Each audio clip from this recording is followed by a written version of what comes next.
Good morning, good morning, good morning. Let me know if this thing is working properly. Hopefully it is. I haven't gone live from my phone in a while.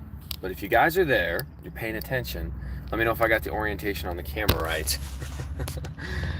Good morning! Where have I been? What have I been up to? I'll tell you what. It's been an interesting couple of months.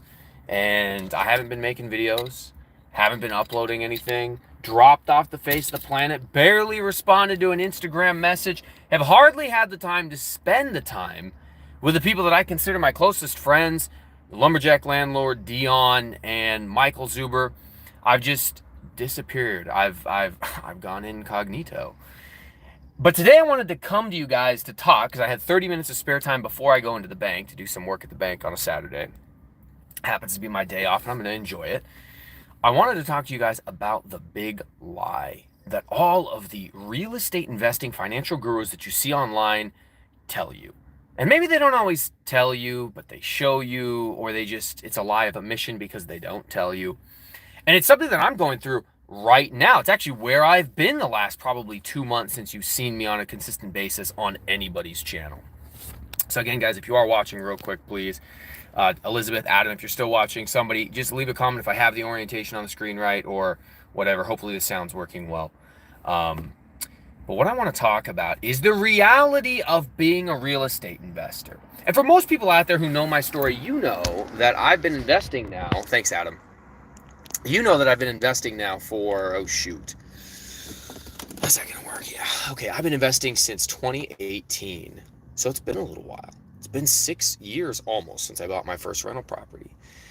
And in those 6 years, I've managed to work my way up to 27 units. I have a 5-plex, a 4-plex, 2 3-plexes, 4 duplexes, and 7 single-family houses. Check the math on that if you want. I think that's 27 units. I have 27 units. And a lot of people will look at what I've been able to build and the partners that I've been able to take on and the money that I've been able to deploy and the units I've been able to acquire and the rent that I've been able to bring in and the taxes I've been able to legally evade paying. A lot of people will look at that and say, wow, very successful. And when you go online on YouTube and you watch my videos or you follow me on Instagram at Millennial Mike and you see some of the shorts that I post, you'd say, wow, this is fantastic. He's doing a really good job. He's well organized. He puts all these things together very well. And I do my best. I do my best to tell an accurate story, to paint an accurate picture so that you guys have a realistic expectation of what getting started investing in real estate is really going to look like. But one of the reasons why I started my channel was because I thought, and I was skeptical, of some of the gurus that I was watching back in 2016, 2017 when I got started. I was skeptical that were they really telling me the whole truth? Painting the full picture? Or were they just sugarcoating it, cherry picking the most exciting moments and uploading those to social media? And so I started my channel because I wanted to go ahead and share with you guys what the real truth is behind investing in real estate, what the emotional stress is, what the actual financial stress is, how difficult it is when you get things wrong, when you get things right. I wanted to bring that information to you guys in a clear and concise manner and demonstrate and show you what you can expect when it comes to getting started investing in real estate. So that's been the priority of my channel. Now, I'm happy to say that most of my videos are about successes because most of what I do, again, without trying to sound too arrogant, is it ends up being successful. Even when I have not done as well as I thought, I've still always been positive in cash flow, positive in the values of the property, never had a problem. But the last couple of months, I want to share with you what I've been going through. It's been hard. Now, before I get into that, the number one thing, I made a video a little while ago talking about how narcissistic I am. I don't like pity. I hate pity. I don't want your pity. I'm not making this video so people will message me on Instagram, Mike, man, I feel so sorry for you. You've got it so hard. That's not why I'm making the video. Please, if you want to say hi, by all means, please say hi. I love to hear from you guys. I know I've got like a bunch of messages I need to get back to. I haven't been responding as much because I've been so busy. So I'm going to make this video. I'm going to share with you guys some struggles I've been going through, but not because I want your pity, just because I want you to be aware of how difficult things can be and understand that that's normal. One of the things that Zuber and Dion and the lumberjacks say all the time is that the first 5 years suck, and they do. Man, they suck. You're not getting anywhere near the type of cash flow you would need. to retire early, be financially free. Unless you already started out with so much money to deploy, you can kind of just skip ahead. But most of us aren't in that position. So you're starting out and you're grinding it out, one rental at a time, one house hack at a time. 4-3-2-1 method, Lumberjacks method. And you could see some of the results. First time you do your taxes, hey, I got a whole bunch of new tax breaks. First time you do collect some rent, oh, this is nice. You can write off some interest on a mortgage. And then maybe you have your first eviction, you have your first repair, you save up all your money by working so much overtime, and you work and you work and you work and you put it into a rental property, and now maybe you make a couple $100 a month. And you're like, well, I gotta go back to work and work a whole bunch more overtime, son of a gun. And that's where a lot of us are right now, myself included. And I'm at the point where I can acquire properties more quickly. I'm really good at bringing on private money lenders and paying them a very, very competitive interest rate on what their money is, and working and strategizing good deals to get more units.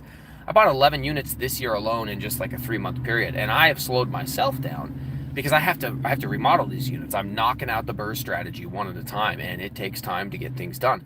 I've only got so many contractors, and I'm suffering from success on a Venn diagram of me and DJ Khaled. That is the only thing we have in common. We just both suffer from success. As I recommend and refer out my team, my contractors, my real estate agents to more and more people, well, guess what? I call them up and they're like, oh, Mike, it's nice to hear from you, man. Yeah, we would be happy to do some work for you.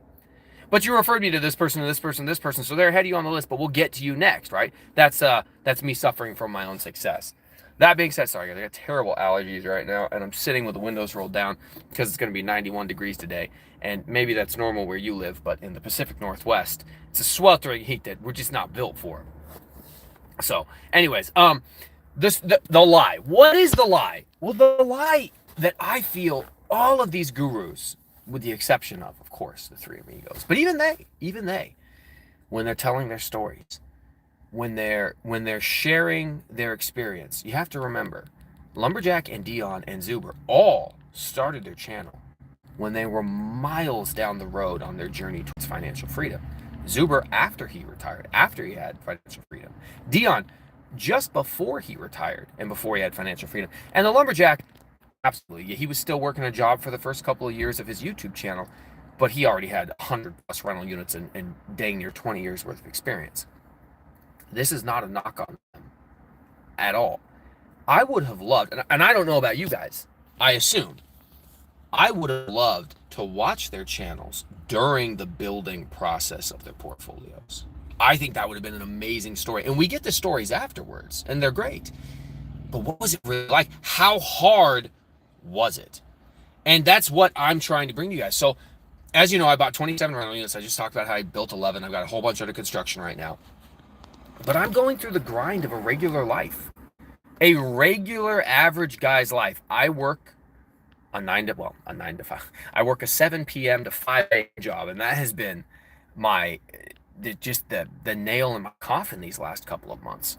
I try to balance my real estate investing career, my full-time job as a police officer, my time on the SWAT team, being a single father with full custody of my son, and a YouTuber / Instagram aficionado, savant, whatever you want to call it. I'm not very good at it, but thank you for the 10 people watching, and for all of you who will watch this in Futureland, which will probably be a decent amount. And remember to like the video. If you are here, please like the video, guys. I know I need to make more YouTube videos. I'm sorry.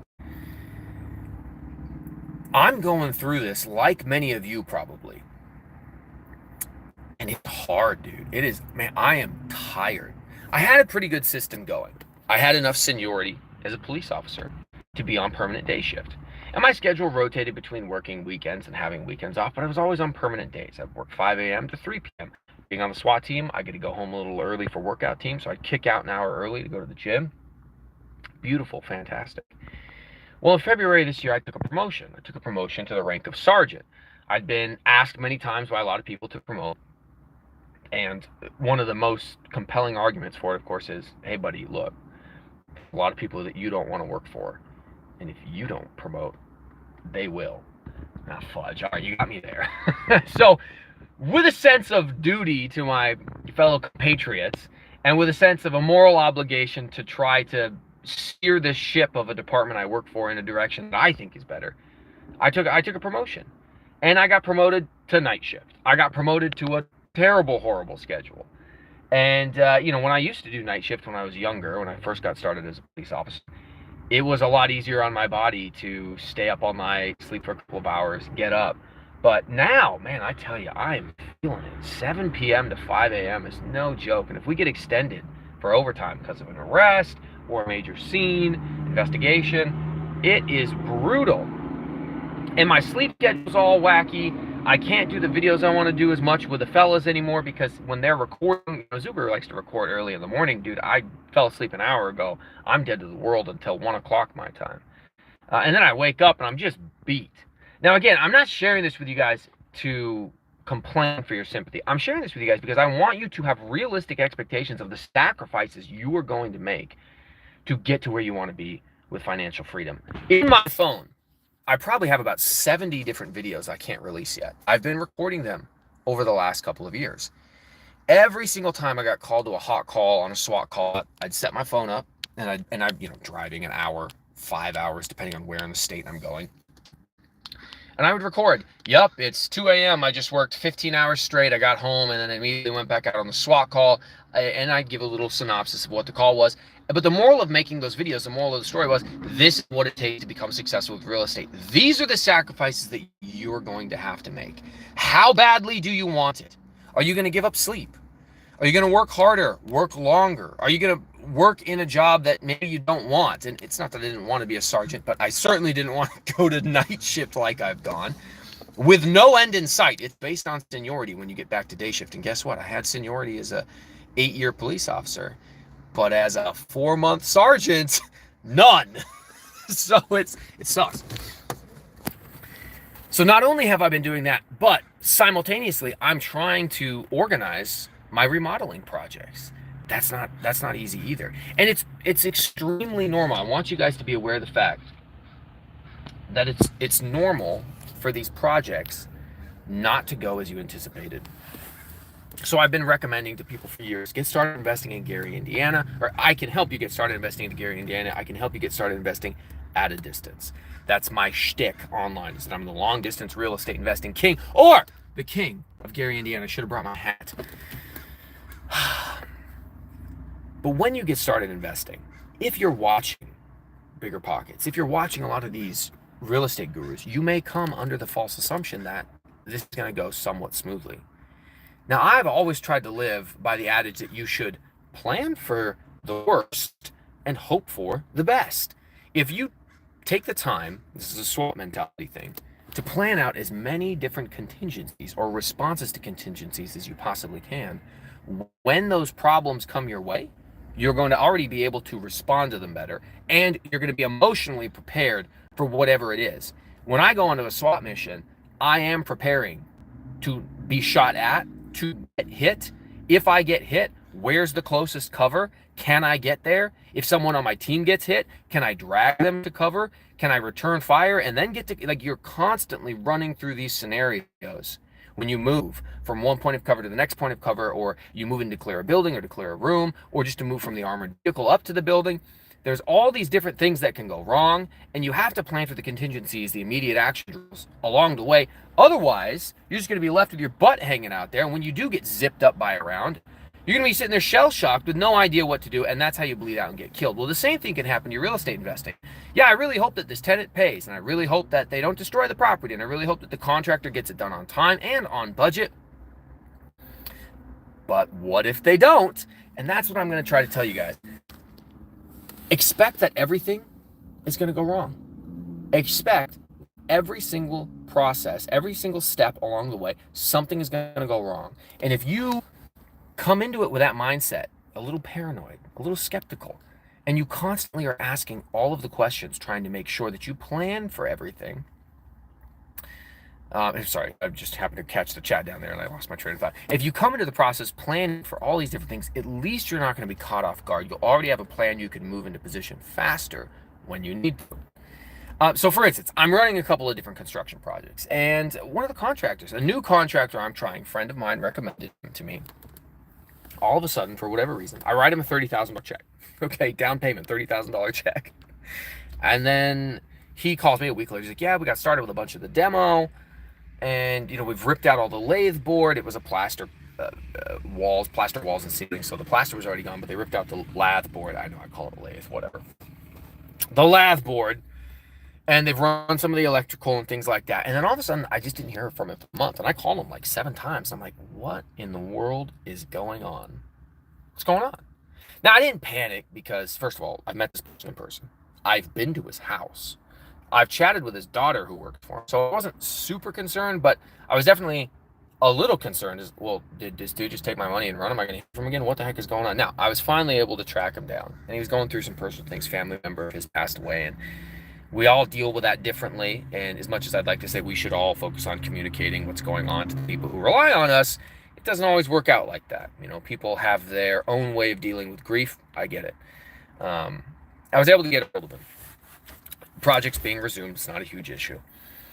But things like that, little hiccups like that, delays, if you're not emotionally prepared, it's going to stress you out a lot. I've said, and I was like, did I just write this guy a $30,000 check and get ripped off for the first time? I would have been like mad, but I don't ever like hold anxiety or stress inside of me long term. And I know a lot of people do. And it's funny because I put myself in some of the most dangerous, most stressful positions, which I think helps me because Dion has harassed me for making this point. God bless him. I love him. When we've been shot at, by comparison, most other things just don't seem that stressful. And that puts me at a little bit of an unfair advantage to you guys. But what I would say, again, is if you just plan for it on the front side, things are going to go bad, at least you'll be a little bit further ahead than everybody else. So I have this contractor who's not communicating, not getting back to me, and I'm hoping we're not wasting our precious summer months doing nothing because I don't want to be working on this project in the middle of winter. I have another house that I bought, and I took out a private money loan on. And I got a contractor that goes out there, and he's super busy, and he's just trying to get me a quote for like 3 weeks. Finally, it comes through. All right, man, finally it comes through. And now he's going to go out there and get the work started, and it's more than I thought. There's still going to be so much meat on the bone for this deal. I bought the property for $20,000. It's a duplex that'll be worth $160 easily, probably $200, and I'm going to put $100 into it. So I'll be all in $120. Bare minimum, like the bare minimum I could get out of this is $160 on an after repair value. I think it'll be worth more than that. But my private money payments will be so low, I don't even need to do a cash out refi. If you're wondering about my smooth burr strategy, where I delay the burr strategy until it's time to cash out, that at times advantageous for me, where I give myself 5 to 8 years to do the cash out and I cash flow the whole way. Check out some of my other videos. I'll put a comment down below with my slow burr strategy if you're more interested in that. Guys, I'm running slim on time here. I'm going to get to these comments real quick. Bigger Pockets is a joke, Sean Gavin. You're 100% right. They are. I like to call them pick your pockets, and they're trash. I'm not a fan. So sue me. Let me get through some of these comments and then I'll wrap up real quick. So I'm going to say hi to everybody who tuned in. Adam Calhoun, my man, lives in the Indiana. See him every time I go out there. I love him. Elizabeth R., thank you for watching. Basilio, my friend, dude, it's good to see you, man. I've seen you make a video here or there. I saw you posting some stuff on your Instagram. Great guy. Saw him at the One Rental at a Time event. Super great guy. James TTG says, did I miss something, buddy? I just see, are you extremely handsome and desired by ladies all over the planet? Well, I mean, obviously, that's not what we're here to talk about. Nor are we here to talk about my ego. Nathan Veda, index fund or real estate investing for an average person? Now, that's actually a great question, Nathan. That's actually a really interesting question. For an average person, I would say if you want to be successful at real estate investing, you do have to be above average. You absolutely have to be above average. Could I teach an average person to invest in real estate successfully? Yes. Does an average person have the dedication and motivation to go out there and find a mentor and learn? Probably not. Honestly, probably not. But if you're the type of individual who's here in a chat on a random live stream asking that question, I would venture a guess that you are above average. And you might be being humble and saying, I'm just an average guy. And you might be an average guy by the demographics. But do you have that hustle mentality, that hard work mentality, and you're willing to learn some things? Now, I will tell you this, Nathan. Everybody has to live somewhere. We all have to live somewhere. And if you choose to rent your entire life, you're foolish. All right, guys, like the video, please. For me, like the video. If you choose to rent your entire life, you're missing You're missing out on an opportunity to do better. At some point, most people will become a homeowner. The average age for homeownership, I believe, was 31 to 33. I think it's ticking up because everything's so expensive now. Nathan, my advice to you would be this. Do exactly what I did. When all my friends who just got hired as police officers with me started buying houses for $450,000, $500,000, $600,000, I decided to buy a duplex. I bought it for the same price. Instead of buying a nice big house and having all the space and room and being able to have friends over, I bought a duplex and I moved into one side and I rented out the other side. When I rented out that other side for $1,600 a month, I now was able to pay almost all of my mortgage payment. Right now, that other side, almost 6 years later, is rented out for $3,700 a month to an insurance company who has a client in there because their house burned down. They've been in there for 4 months. They're going to be there for a total of a year. $3,700 a month covers the entire mortgage, the whole thing. And so, Nathan, on every person, whether you're average or above average or below average, you have to live somewhere. And almost anybody can figure out how to buy a house. And I would say even an average person can figure out how to, instead of buy a house, buy a duplex. And the same people that you've been roommates with during your apartment phase of your life, have them rent your duplex from you and keep collecting that rent from them as you have been while renting an apartment. But instead of paying the landlord, they pay you and then you pay the mortgage and you get help paying your mortgage. Now you have extra money each month to save. And if you learn enough about that first house hack, that first duplex that you invested, try to buy another. You don't have to work into out-of-state investing and starting an LLC or any number of different things that you might say to yourself, oh, I need to learn before I become a serious real estate investor. You don't have to do any of that. You could just start with a house hack 1, 2, 3, 4 properties over a 10-year period, and then just pay those off over 30 years. And you'll be so much richer than the average American with a much higher net worth and a beautiful retirement plan. Trust me, you'll thank me. Nathan, I would encourage you to do that.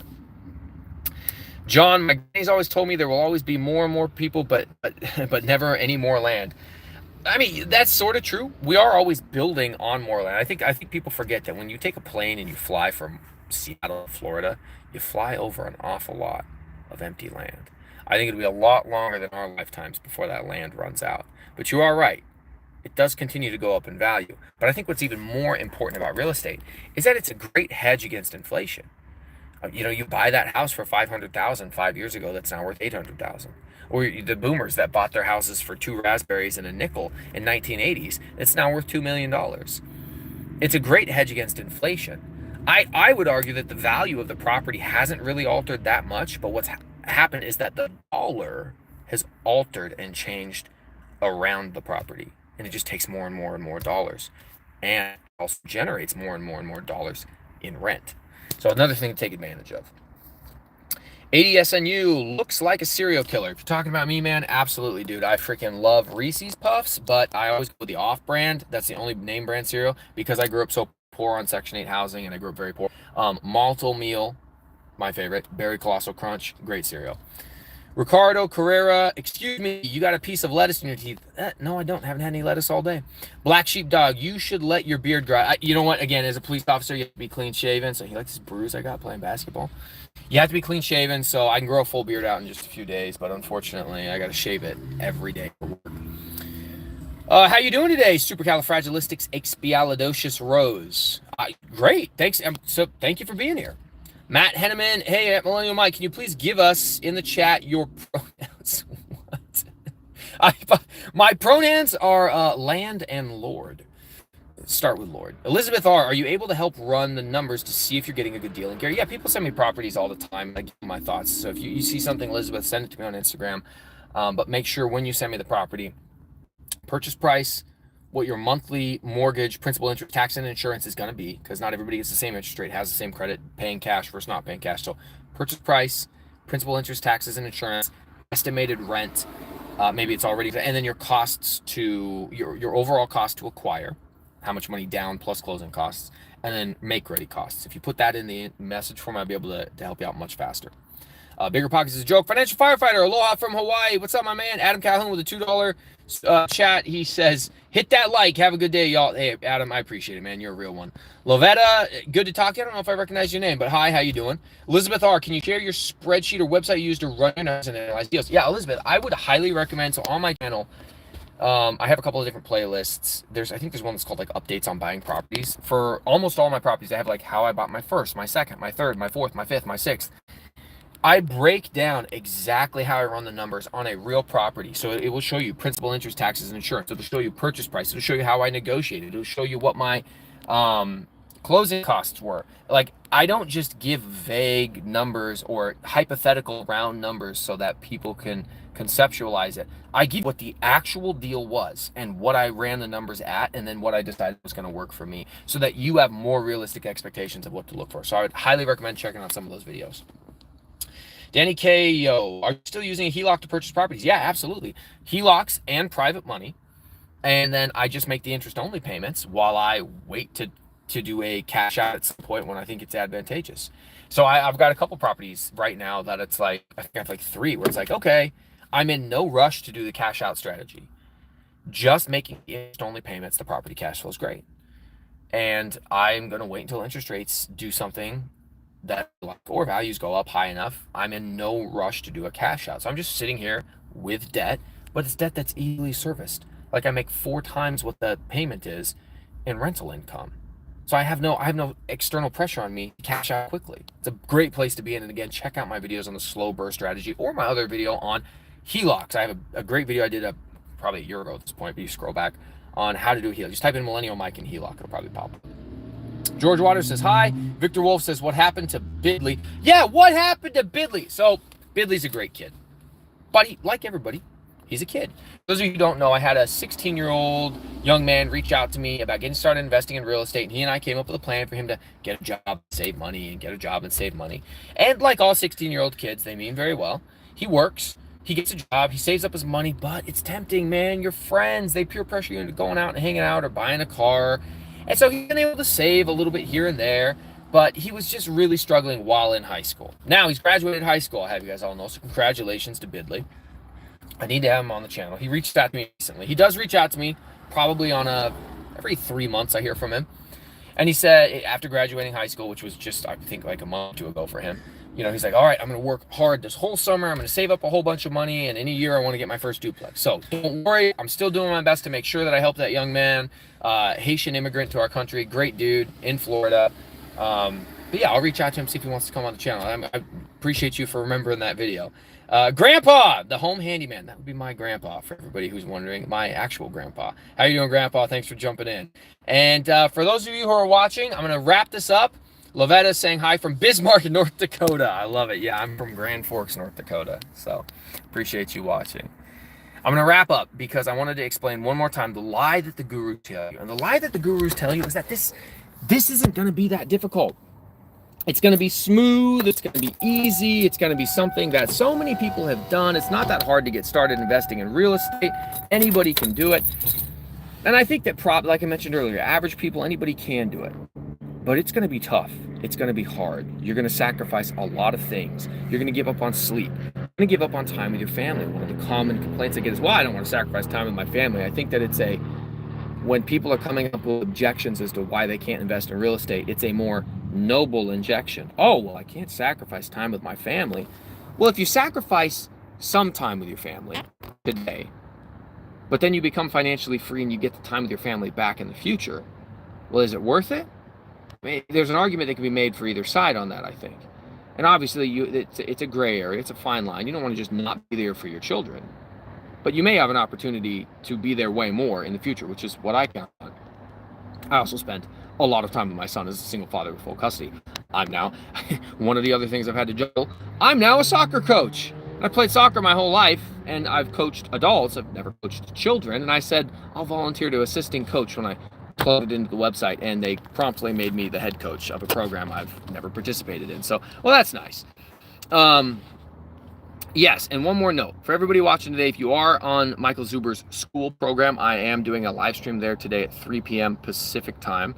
I'm going to do a live stream there. So if you're interested, if you're a part of that, jump in. I'll be answering questions about long-distance real estate investing.